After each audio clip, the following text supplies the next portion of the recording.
Assalamualaikum warahmatullahi wabarakatuh. Alhamdulillahi ala wa qahara wa azza wa qatadara wa fatara kainati kulla syai'in khalaqahu fama yara fi khalqihi tafawutin wala ribar.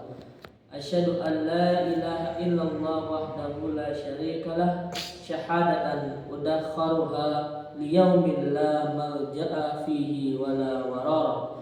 Wa asyhadu anna Muhammadan abduhu wa rasuluhu nabiyyun arsalahu Allah ila kafatin nasi wa rahmatan lil alamin. Allahumma shalli ala sayyidina Muhammadin wa ala alihi wa sahbihi ajmain.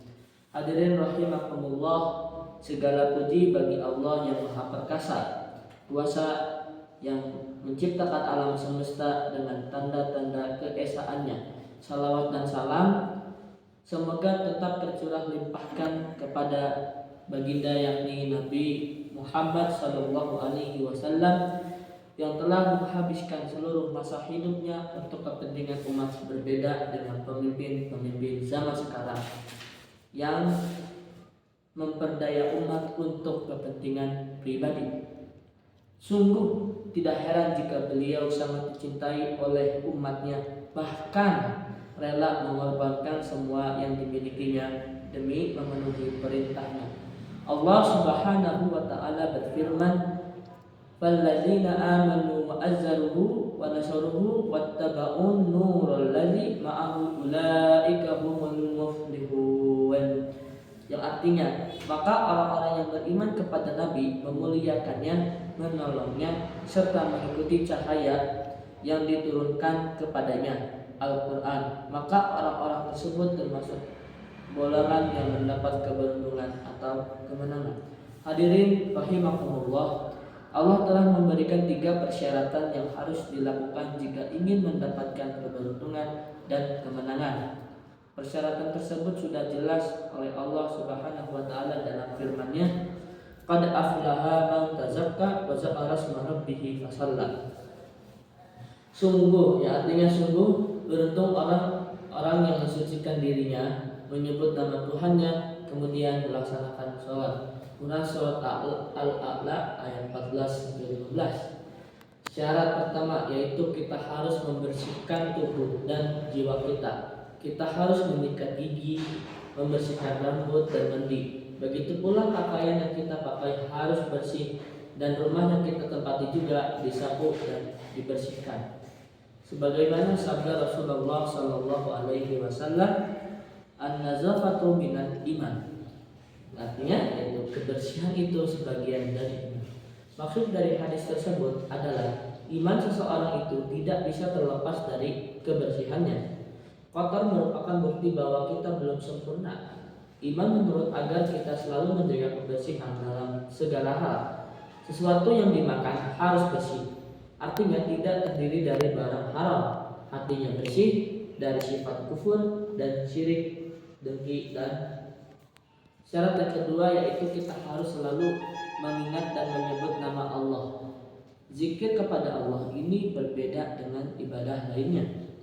Salat hanya diwajibkan 5 kali sehari, zakat hanya diberikan setahun sekali, dan puasa juga hanya dilakukan sebulan dalam setiap tahunnya. Haji hanya dilakukan seumur hidup, akan tetapi zikir diwajibkan tiada batas waktu. Dimanapun dan kapanpun kita dituntut selalu mengingat Allah Subhanahu wa taala. Allah Subhanahu wa taala berfirman, "Ya ayyuhalladzina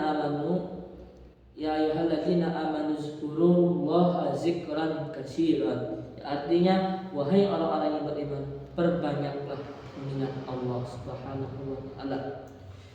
Mengingat Allah dimanapun berada bukanlah pekerjaan yang mudah. Sebagian orang ada yang mengingat Allah pada saat ramai dan lupa ketika sepi. Salat ditinggalkan, kebohongan dikerjakan. Sebagian lagi mengingat Allah pada saat sepi, tetapi ketika di tempat keramaian meniru teman yang tidak melakukan salat ikut-ikutan, minum arak, serta suka pergi ke tempat lokalisasi alias tempat perzinahan. Hadirin rahimakumullah, agar kita semua selalu ingat kepada Allah, baik dalam keadaan sepi maupun keadaan ramai. Memerlukan latihan-latihan riyadhah. Setelah melaksanakan sholat, jangan terburu-buru untuk berdiri, apalagi ubat dalam barisan sholat. Kita duduk dengan tenang, membaca istighfar 30 kali, subhanallah 33 kali, alhamdulillah 33 kali, alhamdulillah 33 kali, Allahu akbar 33 kali, kemudian ditutup dengan bacaan la ilaha illallah wahdahu la syarikalah lahul mulku wa lahul hamdu yuhyi wa yumiitu wa huwa ala kulli syai'in qadir. Jika hal tersebut kita baca secara rutin setelah melakukan sholat, maka hal tersebut dapat dinamakan wirid. Kemudian jika melakukan pekerjaan, kita awali dengan membaca bismillah dan diakhiri dengan hamdalah. Kesimpulannya, kita harus menghafalkan doa-doa yang diajarkan oleh Rasulullah Shallallahu Alaihi Wasallam, seperti doa sebelum makan, doa sebelum tidur, dan setelahnya. Jika ingin melakukan bepergian dan sebagainya. Syarat yang ketiga yaitu kita harus rajin dan tekun dalam melaksanakan sholat. Sholat merupakan raja dari segala ibadah. Siapa saja yang sempurna sholatnya, sempurna pula agamanya, dan sebaliknya siapa saja yang suka melupakan sholat, agama orang itu patut untuk dipertanyakan.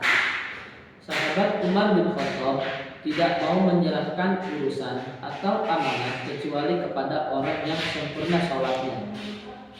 Rasulullah Shallallahu Alaihi Wasallam bersabda, al-ahdul ladzina bainana wa bainahumus salata faman tarakaha faqad kafar. Yang artinya dalam hadis ini, perjalanan antara aku dengan mereka adalah sholat. Siapa saja yang meninggalkan sholat, maka sesungguhnya dia telah kafir. Oleh karena itu, marilah kita selalu menjaga sholat 5 waktu yang diwajibkan kepada kita semua. Kita jalankan dengan khusyuk dan tawadhu. Kita penuhi semua syarat dan rukunnya. Dan dalam keadaan bagaimanapun, tidak ada alasan bagi kita untuk meninggalkan sholat. Hadirin yang berbahagia, mungkin di sini materi sudah saya sampaikan. Apabila ada salah kata atau kurangnya informasi, mohon dimaafkan yang sebesar-besarnya. Wallahul muwaffiq ila aqwamit thoriq. Assalamualaikum warahmatullahi wabarakatuh.